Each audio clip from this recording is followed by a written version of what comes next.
सच्चा ज्ञान। एक बार राजा विक्रमादित्य जंगल में साधना करने गए। अचानक उन्हें कुछ आवाज सुनाई दी। उन्होंने अपनी दिव्य शक्ति के द्वारा अपने आप को अदृश्य कर लिया और ध्यान पूर्वक बातचीत सुनने लगे। वह बातचीत दो ब्राह्मणों के बीच हो रही थी।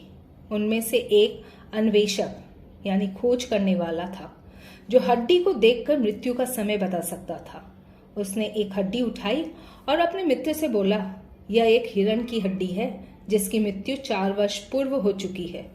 उसकी बात सुनकर दूसरे ने कहा, मैं कैसे समझूं कि तुम सच बोल रहे हो? तुम सही भी हो सकते हो और गलत भी। मित्र की बात सुनकर पहला ब्राह्मण नाराज होकर बोला, तुम्हें इस बात की जानकारी नहीं है, इसलिए तुम मेरे ज्ञान पर शंका कर रहे हो। मित्र ने कहा, मैं तुम्हारे ज्ञान पर शंका नहीं कर रहा हूं, मैं चाहता हूं कि तुम अपनी बात की सत्यता प्रमाणित करो। पहले ब्राह्मण ने कहा, ठीक है, मैं ज्योतिषी हूं जो किसी का भी भूत, वर्तमान और भविष्य बता सकता है। मित्र ने कहा, यह कौन सी बड़ी बात है? अचानक पहले ब्राह्मण की दृष्टि मिट्टी पर बने हुए पैरों के निशान पर गई।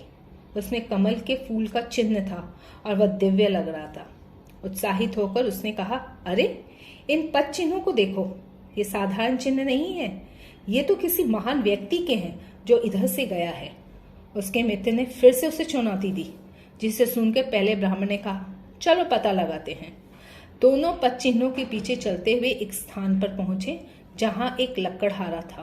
पहले ब्राह्मण ने उससे पूछा, हे महानुभाव, क्या आपने इधर से किसी को जाते देखा है? लकड़हारे ने कहा, नहीं श्रीमान, मैं सुबह से यहाँ काम कर रहा हूँ, मेरे अतिरिक्त यहाँ दूसरा कोई नहीं है। ब्राह्मण के मित्र ने कहा, कोई बात नहीं, क्या हम आपका तलवा देख सकते हैं? हैरान लकड़हारे ने पूछा, पर श्रीमान वह किस लिए? ब्राह्मण ने कहा, हम लोग किसी बात की पुष्टि करना चाहते हैं। उसके तलवे में कमल का चिन्ह था। पहले ब्राह्मण ने दावा करते हुए कहा, नहीं, यह संभव ही नहीं है। मेरा पूर्ण विश्वास है कि केवल राजा या जन्मजात दिव्य व्यक्ति के तलवे में ही कमल का चिन्ह होता है। इस बात की पुष्टि ज्योतिषी की सभी पुस्तकों में भी हो जाएगी। उसने लकड़हारे से पूछा, हे महानुभाव, आप कब से इस पेशे में हैं? आप कहाँ रहते हैं? लकड़हारे ने कहा, श्रीमान, मैं उज्जैन में रहता हूँ और अपनी जवानी से यह काम कर रहा हूँ। ब्राह्मण के मित्र ने एक दबी मुस्कुराहट के साथ उससे कहा, अब तो यह सिद्ध हो गया कि तुम्हारे ज्ञान का दावा झूठा है। ब्राह्मण अभी भी अपनी बात पर दृढ़ था। उसने कहा, रुको रुको, एक तथ्य को और ढूंढना है, मेरे साथ आओ। वह अपने मित्र को लेकर राजा के दरबार में गया। अब तक राजा भी वापस आ चुके थे। उन्होंने राजा से मिलने की आज्ञा मांगी। विक्रमादित्य का अभिनंदन कर ब्राह्मण ने उन्हें पूरा विवरण सुनाया। तत्पश्चात उसने राजा से अपने पैर का तलवा दिखाने का अनुरोध किया। आश्चर्यजनक रूप से राजा के तलवे में कमल का चिन्ह नहीं था। ब्राह्मण को बहुत आश्चर्य हुआ। उसने कहा, यह कैसे संभव है कि ज्योतिषी की सभी पुस्तकें असत्य हों?